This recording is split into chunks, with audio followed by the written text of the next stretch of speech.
All right. What is up, everyone? Really excited for today's video. I want to clarify a few things in the market. We did see some big shifts. All right. Energy was the top performing sector last week. And, not coincidentally, we also see tech right here was one of the worst performing sectors or the worst performing sector last week. So we're going to break this down, what it means. When you look at the month, tech and semiconductors are still outpacing the gains of everything else. We've also seen massive 4-week flows, tech inflows. And that's something that's been evident, right? When we look at the beta rotation and the money flows in technology right here. All right, we're going to break down all of these charts. And these are the charts the bears are going to show you guys. Okay, they're going to tell you, look at the S&P 500 performance minus the Magnificent Seven. Look at how bad it is. Right? When you actually take a look at the Magnificent Seven last week, they were down 1.5%. But guess what? The equal weight actually held up and was positive 0.44%. We're getting that market breadth that everyone was complaining about. The market breadth that people were saying was bearish. Now that it's happening and the equal weight is actually outperforming, they're still saying it's bearish, right? And you can't win, right? So I want to actually show you guys some of the charts, right? Does this chart look bearish? Does the equal weight S&P 500 look bearish? Does the NASDAQ look bearish, right? The equal weight NASDAQ. We're also going to take a look at some other dynamics and take a look at growth versus value via small caps and the regular, large caps. We'll take a look at the relationship with a ratio chart of the Magnificent Seven relative to the S&P 500 and how once we get one indicator, we tend to see some pretty nice moves in the market. All right.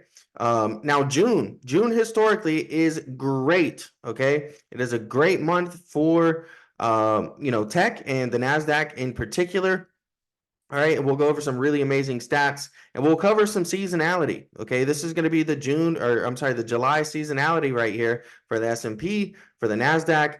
And then we'll take a look at this Dow Jones Industrial 1-year seasonal pattern. We'll take a look at the dollar too, because the dollar is going to be very important. It can provide some necessary tailwinds or headwinds to the market, depending which side of the case you're on. And we'll also look at how that relates with the dollar seasonality and the normal relationship that the dollar has to the stock market visualized for you guys. And then we'll take a look, at one possible scenario here, because there are some things to be cautious of. Okay, just because we're in a bull market doesn't mean that we can't form some type of a temporary top pullback. And all bear markets have to top out somewhere, right? So you always have to take things into consideration, but recognize the overall trend and the overall place that you're in and stage you're in the market. And so some of the warning signs are going to be some of these that we'll take a look at. When you look at the highs versus lows, the Dow divergence, the divergence in credit spreads, divergence between smart money and dumb money. The McClellan oscillators have multiple divergences. We're not really seeing a lot of new highs in the market on a 1 year, 1 month, or 6-month basis. But we're not seeing new lows increase and go higher. We'll talk about the dynamic relationship between oil futures and U.S. stock markets, the put to call ratio, risk on versus risk off ETFs, some warning signs we're seeing in the skew index, as well as the percentage of stocks above their 200-day and 50-day moving average. And lastly, we'll break down volatility for you guys. So it's going to be a jam-packed video. We're going to go over all of the reasons why we're still in a healthy bull market and in a thriving bull market. But we will go over some of the warning signs and things to look for and spot in the future, to help prevent you guys and help you understand some of the market movements, why things start to pull back when they do, and the different relationships in the market. So be sure to smash the like button, subscribe to the channel if you guys are new. Now, as always here, the content provided on this channel is for informational and educational purposes only. It's not intended to be relied upon as legal, financial, or investment advice. So be sure to read through the disclaimer. And if you're new, I started a completely free newsletter for you guys, giving out free, valuable finance and trading related content. I even try to sprinkle in some free trade ideas in there. The last, couple trade ideas have been pretty nice. But there is a website associated with it. You can go back, review those different trade ideas, the different topics and, articles that I've written in the past. You can also join the Investment Intelligence private trading group. Okay, so that'll get you access to the Discord in there. 20 plus swing trade ideas posted every week. So plenty of different things to choose from. custom scripts and indicators, a lot of which we'll be using in today's video, exclusive chart layouts that we'll be using in today's video, and exclusive intel. So many more of these resources are just available to all of the Discord members. And if you want to help support the channel and gain access to a lot of exclusive stuff, as well as my thoughts and the different stocks that I'm looking at throughout the day, the Discord's where you guys want to be at. Now let's look at one of our first things that I just created here. This is just a simple sector spreadsheet on Google Sheets. I've got a lot of these different spreadsheets that will be available for purchase, and they're going to start being available to Discord members, but some things to make things easier for certain people, right? And with this, it's really neat because you can actually just filter. There's different filters on here. So if we want to see the past week performance, right, the 5-day stock performance, you can easily do that here. And what I'm doing essentially is, I wanted to see which one was the top performer, and that was right here. That was XLE. And when you take a look at XLE, right, and you come in here, you can actually get the 1 month, 3 month, and 1 year line chart, right? So, all of them basically have a 1 year chart right here, about 250 trading days in a year. So you can see the overall trends. But whenever you click on XLE right here, for instance, all of these different ones are in here, and it'll pull up the charts.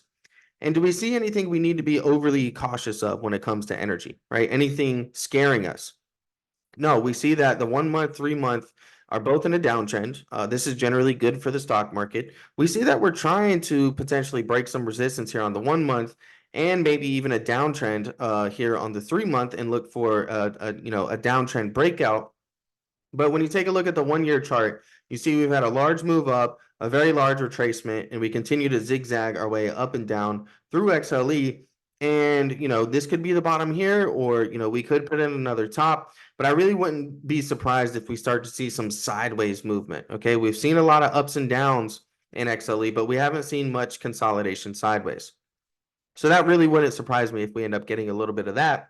And we'll go into why that's important, okay? Because if energy is going higher, and let's say energy does try to break out of some of these shorter term downtrends here, oftentimes that gives headwinds to technology stocks. And we all know how heavily weighted technology is in the stock market. And we can see here that tech was down 1.2%, the worst performing sector, while XLE was the top performing sector at 1.7%. So, that shouldn't come as a surprise to many people.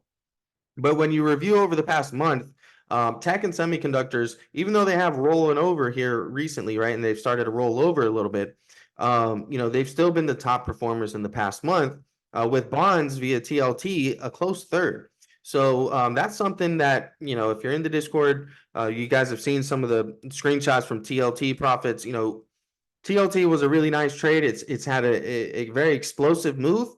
And most likely, as I posted on my last TLT update, I think we could be due for a little bit of sideways movement, right? A little bit of chop to digest some of those really big moves that we've had. But we've also seen really big moves in the stock market in general, specifically tech stocks surrounding, the NVIDIA stock split. We're seeing huge moves in stocks like, Broadcom, ticker symbol AVGO. And a lot of that is being reflected in the flows, right? We've seen massive amount of flows, really that we haven't seen since back in 2023. And we know how bullish of a year 2023 was. So nothing about this really screams bearish at all. And again, when we look at the flows here, so this one may be a little complex to digest, but let me make it pretty simple for you guys, right? Money flows in on the top, money flows out on the bottom. So you can see where money's flowing in and out of. And technology is going to be this line right here. And you can see that really, in the beginning of the month, we started to see some rotation back into, tech, all right, technology. And we've been up here at these money flows in. So this has been an area where money has been flowing into the market. And again, when you take a look at the last chart, you see that we had these huge inflows, right? So just kind of goes to shows, how these indicators do work. And once you start to understand them, you can digest them and use them. These are some of the custom scripts that I'm talking about. Now, this is another chart layout that I've got here. And this is what the bears are going to tell you that, essentially what's wrong with the market. Hey, the stock market's broken. It's really just, a handful of stocks that are really just propelling all of the gains of the market. And if you take that out of the market, the performance looks vastly different.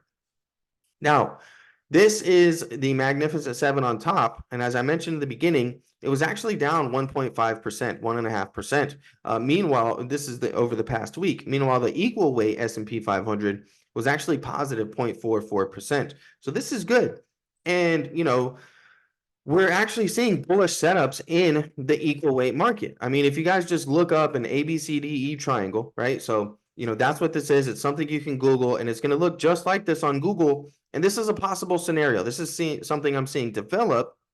Doesn't mean it has to happen, right? There's always the possibility this could break down. But we've got a triangle forming here. This is a bullish continuation pattern in this case because we have a bullish trend, and the prevailing trend is bullish heading into this chart pattern. And it looks like the equal weight S&P 500 could break out to new all-time highs. Now, is that going to happen tomorrow or this week? No, most likely no. But can it happen later this year? I do think that that's a possibility.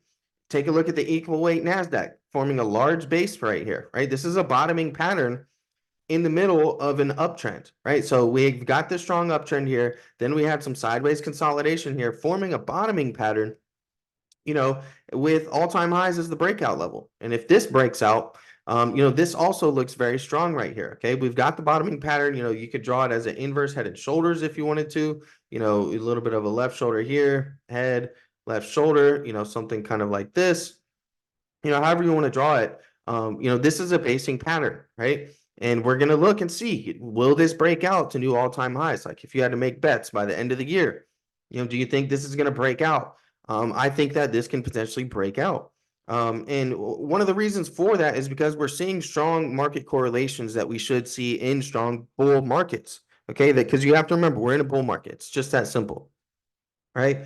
And for a while there, we had growth and value in the S&P 500, really just consolidating, right? And in bullish environments, you should be seeing growth stocks like mega cap growth stocks outperforming value stocks, right? You would think that that's what was happening, and we didn't see that for a large portion of this year up until the last couple of months, where we got a very clean and textbook breakout retest of this sideways channel, and then ultimately a push higher. It's starting to roll over a little bit.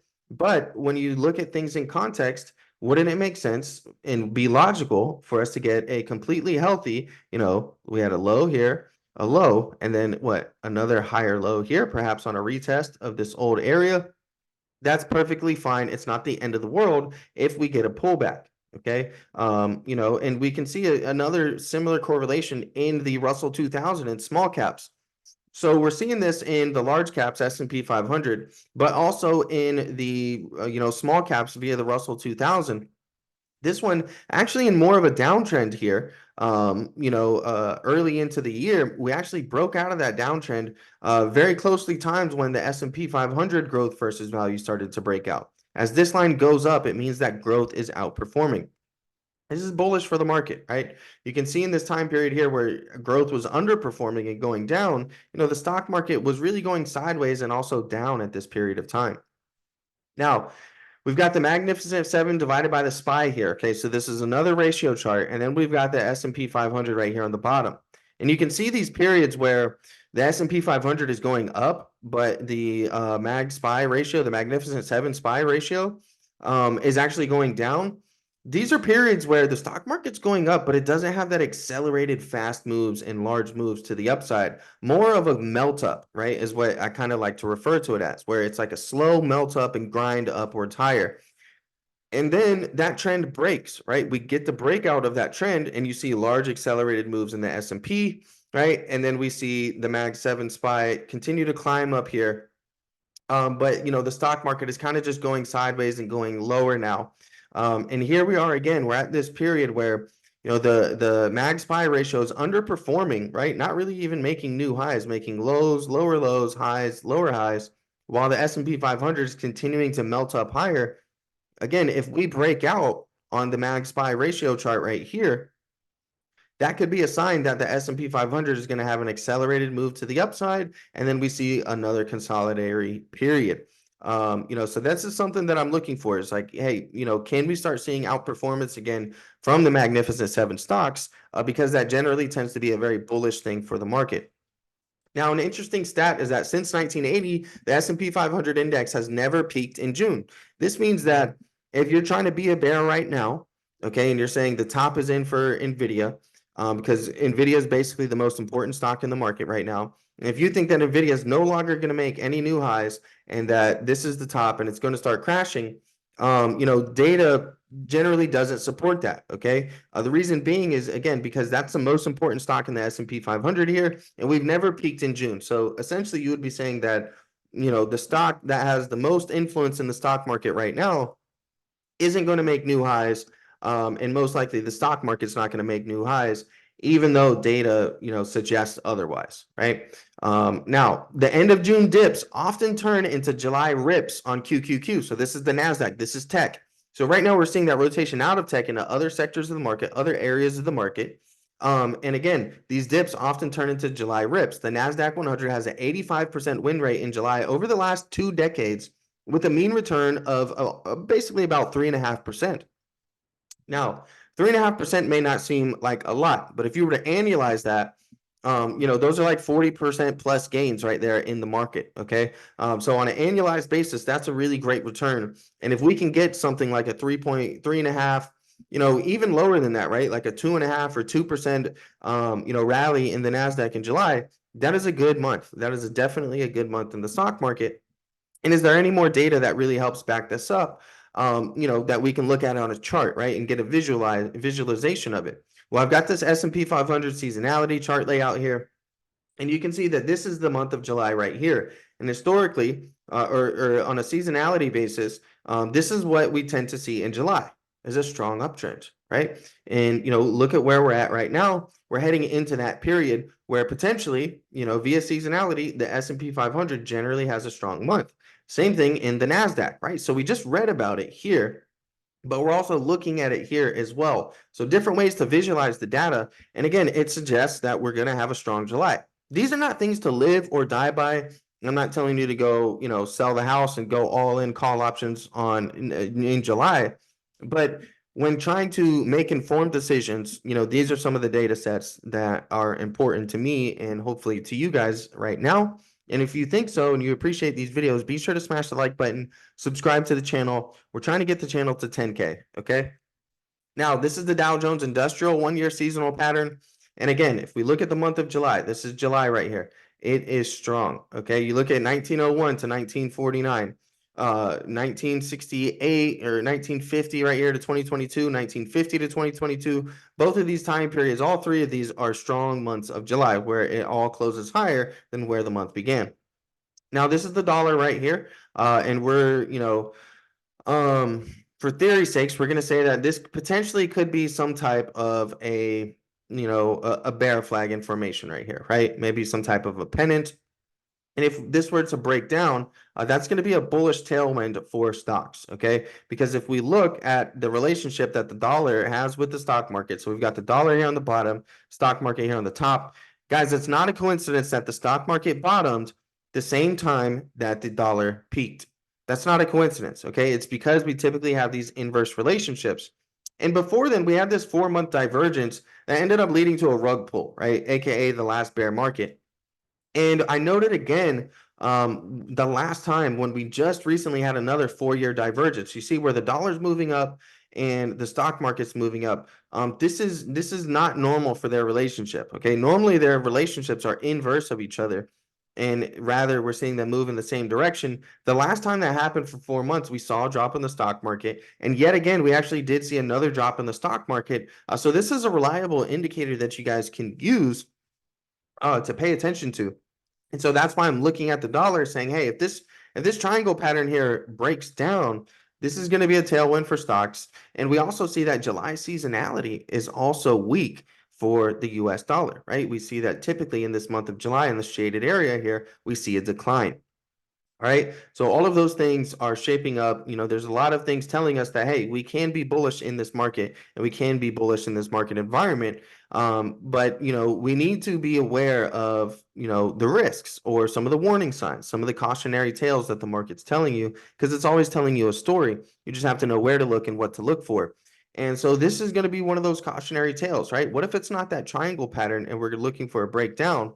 What if this is a base right here on the daily time frame, right? So a little bit of a smaller time frame. What if this is a base and we're going to come out here, break, retest this trend line and head for new highs on the dollar or to retest previous highs.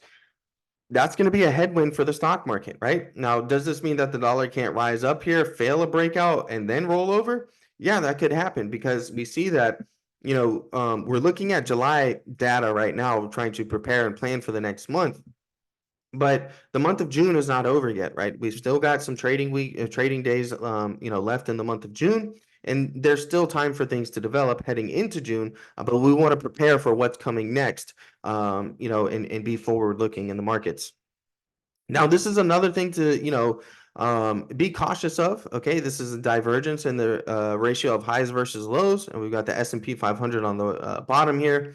I'm not going to spend too much time on it, guys, but there's been many divergent periods where the high lows are creating higher lows here, right? So highs, lower highs, or higher lows right there. And then we're creating lower lows over here that led to a bullish phase in the stock market, okay?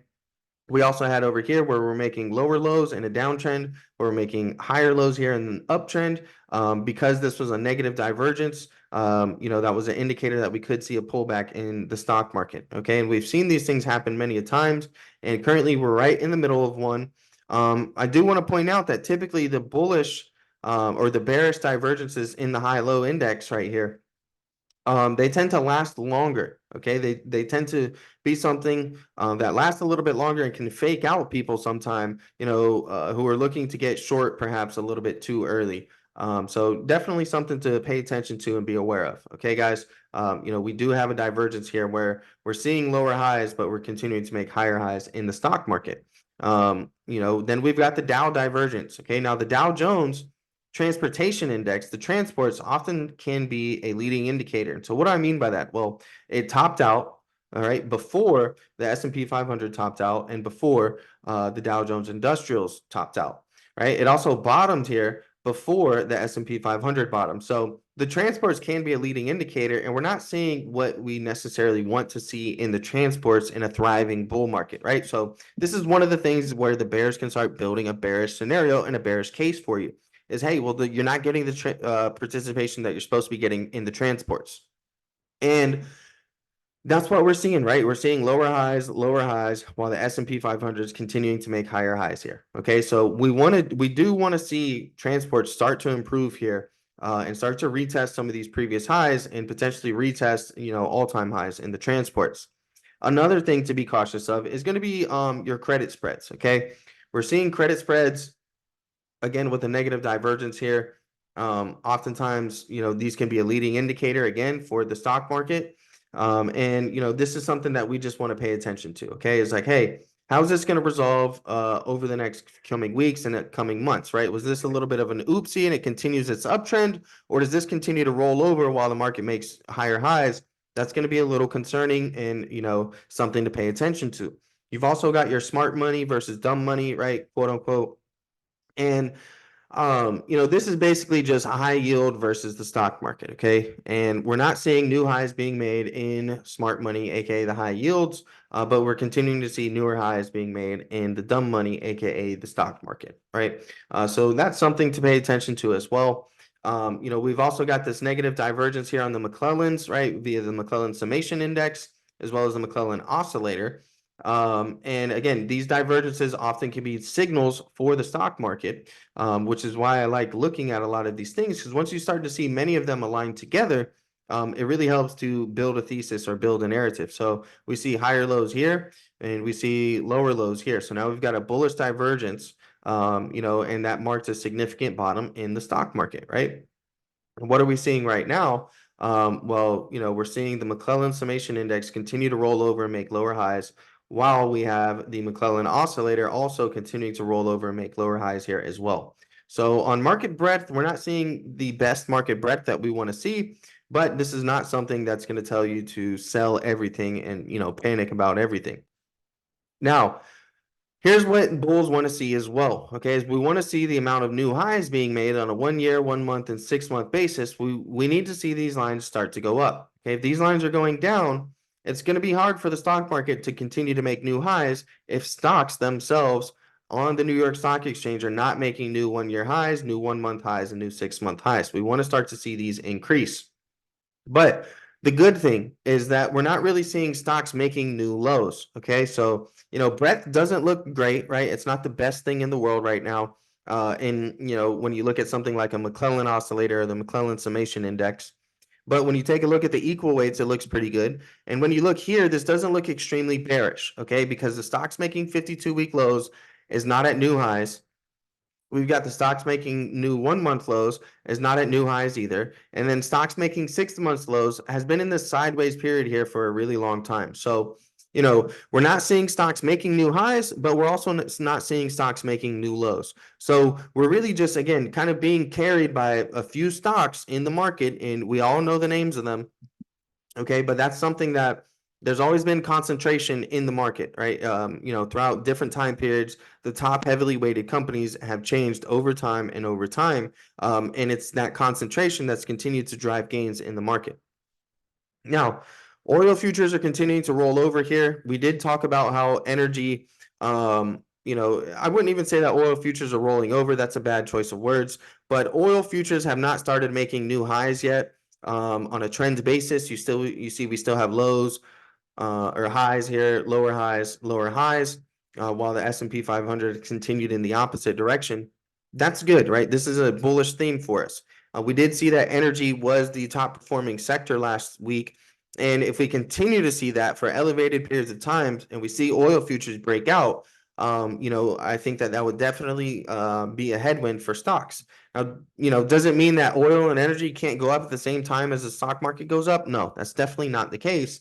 But you want to understand the typical relationship that they have and how it can affect, your positions. Now we've got the put call index here on the top, and then we've got the S&P here on the bottom. I've got another chart signaling all the different, tops and bottoms and whether or not they're good signals. But for general purposes, when you're in this green territory here, it means that the stock market's bullish, but that perhaps it's getting a little too bullish, right? Via call options and the ratio of the put to calls. So maybe it's a little too bullish when we're in this green area here. You can see that we're approaching back there. Whenever you're in this area, it's not common or it's not uncommon for the market to either one, squeeze out a lot of over aggressive shorts and rip higher, or start to see that consolidation pullback that you would expect when the market's getting a little too frothy. Now, when you look at our risk on ETF here, this one is still the more bullish pair out of the pair when you compare it to the risk off ETF. Really just consolidating sideways here, not breaking out, potentially even forming a head and shoulders. That's debatable here. While the risk on ETF, is fresh off of new highs and starting to pull back a little bit after just making new highs about a day or two ago. So the market's still risk on. Now this is another thing right here, the skew index. Okay, so we've got the skew up here, and at these levels that I've highlighted on the chart, it is very common to start to see the market pull back a little bit or consolidate, right? I mean, we saw it over here. We see that pullback. We're right back in that territory again. So will we pull back again? It would make sense, right? Look what happened when we were over there here. You can see that started another pullback period. We've got a period here where we saw a very tiny pullback, right? A very small pullback, but still a pullback nonetheless. And again, this is something that you see time and time again, right? Over here. And then we saw over here, it was actually extremely elevated here. This is the only reading on that chart. This actually was more of a bullish indicator as the stock market continued going higher shortly afterwards and longer term afterwards there as well. So, we're at an area, we're seeing lots of signs where, hey, it makes sense if we start to see some pullbacks. And what we're just seeing is that those pullbacks are really just affecting the S&P 500, the SPX more heavily because a lot of those pullbacks are in the heavily weighted stocks such as the tech stocks, right?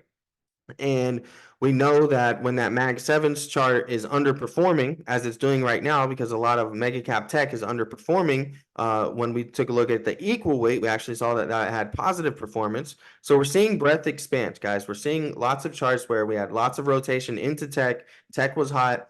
Now it's starting to cool off a little bit. Maybe people are taking profits, rotating that money into different sectors of the market, such as industrials, such as energy, financials. Those are just a few places that I've been seeing it myself, and some places you guys can look at.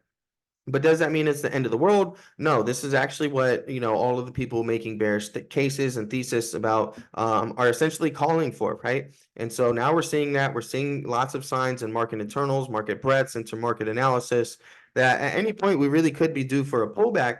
But is this the type of market where when you have that data about July and how bullish July is, and then you also take into context the primary trend that we've been in a bull market for, around 2 years now? Is this something where you're looking to overly aggressive short the market, or are you potentially looking for buy the dip opportunities in some really good names that maybe you felt like you missed the move on? And if you're starting to see some of those pullbacks, maybe there's some different names that you can look at in the market. Now, here's some more negative deterioration that we're seeing in the percentage of stocks moving above their 50-day moving average. This is another one of those things that provides signals with the divergence. You see lower highs here, higher lows here, but the S&P making lower highs. That ended up leading to a rally afterwards. And we're just seeing that negative divergence here at the moment. When you look at the percentage of stocks above their 200-day moving average and their 50-day moving average. Now, what I think is interesting and notable here is we just crossed above 50% on the percentage of stocks above their 50-day moving average. For the market to be generally bullish, right, and for us to be bullish, we want to see over half of the stocks trading above their shorter term moving average as a sign of strength, right, as a sign of trend and an upwards trend. So if this can maintain and build above 50% and start to climb higher, that's going to be a good sign for the market, and going to show us that, hey, the market most likely is moving higher. Now, volatility, has tried to enter the chat a few times, and a lot of people say the VIX is broken. But rather than the VIX being broken, there's just so many different instruments that are available now to hedge for volatility and to play volatility. One of the things that you really want to pay attention to, in my opinion, is the VVIX. The VVIX often gets moving and going before the VIX itself. And so you'll see these moves come in the VVIX before they come in the actual VIX themselves. And that's what we're seeing, right? Is both charts have this range, this support range that they've been in and been toying around for a long time. And the VVIX is actually at the upper end of that range. And if this starts to stay above that range, so for the VVIX, my level is 83. If the VVIX stays above 83 and continues to go higher above 83, most likely that's going to result in the VIX heading back up towards 16. Now, 16 is the breakout level for the VIX. Above 16, well, that's not an environment that we're usually that we've been accustomed to over the past year almost, right? We can see here since the bottom in October that the VIX has remained very deflated, I would say, right? And it's not really rising. It's staying down, right? Meanwhile, the S&P 500 is climbing very rapidly throughout this entire time period. And then the 1 or 2 weeks that we see increased volatility above 16 in the market, we also see a significant correction in the market pullback here, a 5% pullback. And now we're back at those very bullish levels again, seeing the market continue to trend higher on a weekly basis. So keep an eye on the VVIX. If it continues to stay above 83 and push higher, that's going to be a hint that volatility could potentially rise in the market back up towards 16. And above 16, we're typically seeing some type of pullback or correction into the market. Hopefully you guys enjoyed today's video. And if you enjoyed these charts and analysis, you're really going to love the Investment Intelligence Trading Group. There's a link to join the Discord. Again, you get custom scripts and indicators, exclusive chart layouts, a lot of which we went over in today's video. And a lot of the hard work is done for you guys. So it's just a simple copy and paste button into your Thinkorswim, and you have access to these and you can save them on your platform. There's also 20+ swing trade ideas every single week and exclusive intel via the stock bot, where you can get unusual option activity, dark pool data, gamma levels. Every day in the morning, you can see all of the significant economic data on the calendar. The stock bot can even chart things in there and give you price targets and levels. It's really amazing stuff. And if you want to sign up for the newsletter, that's completely free, right? And in there, I'm posting free valuable finance and trading content. There's a website associated with it, so you can just go check out, view the website, read the articles on there. And if you find that it's something you want sent directly to your inbox, subscribe to that, and that will happen for you guys. Now, I do have my Ko-Fi page. On here, you guys can request or book a private one-on-one session, a coaching session. I've done a lot of these coaching and mentoring sessions over the years, from people that are trading, 7, 8 figures, down to people trading, less than $700, right? Just really looking to learn. Maybe there's you guys have some swing trading strategy questions, or you want to go over some of the different day trading dynamics I use, or maybe you just have a bunch of burning questions, right? You want to have an interactive Q&A. You can book those coaching sessions directly through my Ko-Fi page by clicking on the link in the description below. Come to the commissions tab, and in there you can book a 30-minute or 1-hour session.